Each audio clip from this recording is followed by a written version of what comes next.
Hello everyone, म चाहिँ lunch खान बसेँ। लन्चमा अफकोर्स चिकन त हुने भइहाल्यो, खाइदिन्छु म त। जसले जे भन्यो भने चिकन चिकन झोल चाहिँ खसीको छ है फेरि यहाँ।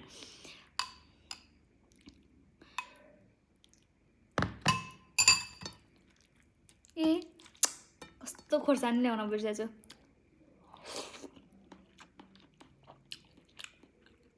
खोर्सानी नल्याएको चक्करमा हातबाट मुखमा पुगिसकेपछि खाएँ ल भन्न नि बिर्सेछु।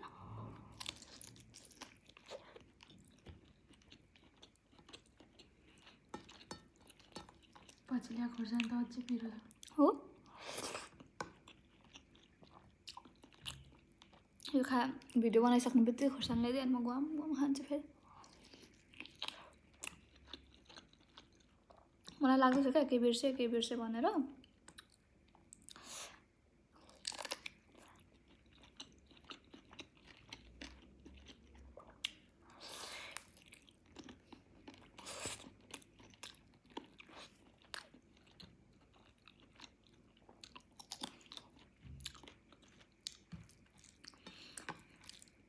आजकल चिकन पनि आलु खाए जस्तै भइसक्यो। जे खायो साइडमा चिकन, जे खायो साइडमा चिकन भएको छ।